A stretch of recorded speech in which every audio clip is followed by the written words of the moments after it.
सत्ताधारी पक्षाचे आमदार आहेत बरं का. आणि सत्ताधारी पक्षाचे आमदार असून देखील हे सांगतायत की बोगस मतदार भरलेले आहेत याद्यांमध्ये.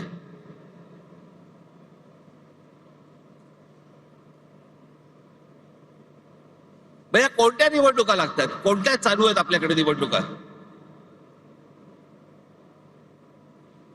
हे गेल्या 10-12 वर्षामध्ये 15 वर्षामध्येच का प्रश्न पडले?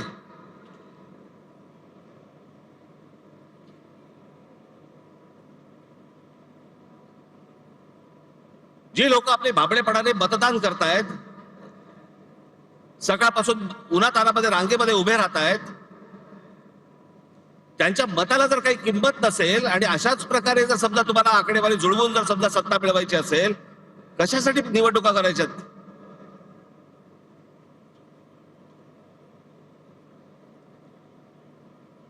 आणि आता पण ह्या ज्या सगळ्या चालू आहेत, आता याच्यावरती मतदारांच्या प्रतिक्रिया काय आहेत? एक फक्त तुमच्यासाठी छोटी गोष्ट आणली, मतदारांच्या प्रतिक्रिया काय आहेत? या मतदारांच्या प्रतिक्रिया आहेत. हे सगळं कशासाठी सुरू आहे? केंद्रातही आम्हीच पाहिजे, राज्यातही आम्हीच पाहिजे, महानगरपालिकेतही आम्हीच पाहिजे, जिल्हा परिषदमध्ये आम्हीच पाहिजे. हा संपूर्ण महाराष्ट्र, ही महाराष्ट्रामधली सगळी शहरं ही अदानी अंबानीला आंदण म्हणून द्यायची आहेत.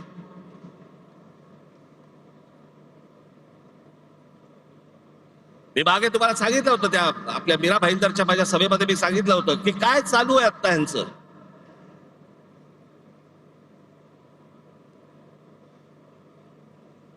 ठाणे जिल्हा हातामध्ये आल्याशिवाय मुंबईला हात घालता येणार नाही, म्हणून तिकडनं सगळी सुरुवात चालू आहे. ती पालघर पासून सगळी सुरू आहे. तिथे ज्या इमारती उभ्या राहत आहेत, त्या इमारतीमध्ये लोक कोण राहत आहेत ते बघा, सगळे गुजरात मध्ये येत आहेत. मी मागे जो विरोध केला होता त्या बुलेट ट्रेनला, तो याचसाठी, तो पट्टा बघा अख्खा, तो भौगोलिक पट्टा बघा तुम्ही. आता तिकडे वाढवण बंदर येत आहे, तिकडे आता विमानतळ येत आहे. इथे एक विमानतळ आता नवीन आलं, आता वाढवणला तिकडे करतायत एक विमानतळ. कोणासाठी, कशासाठी? मला यांचा कळलेला जो प्लान आहे ना, आज हे 100% सगळे सांगणार आहेत नाही म्हणून, असं होणार नाही, आम्ही होऊ देणार नाही, करणार नाही वगैरे सगळे सत्ताधारी सांगतील, पण यांचा प्लान काय तो लक्षात ठेवा.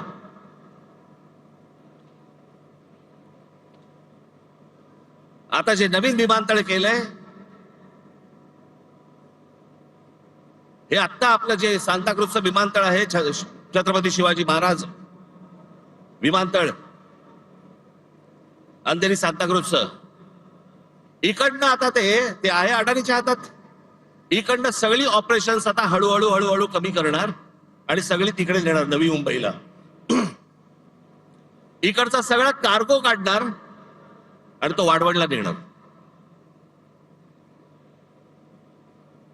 आणि मग ती संपूर्ण जमीन अख्खी एकदा काहीतरी गुगल मॅप वर जाऊन बघा केवढी आहे ती, आणि मग ती अदानीच्या घशात घालणार.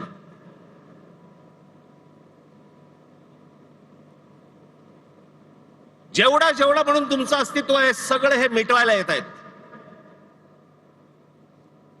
भारतीय जनता पक्षाला जे मतदान करणारे जे लोक आहेत ना, मराठी सगळे लोक, मला त्यांनाही सांगायचंय,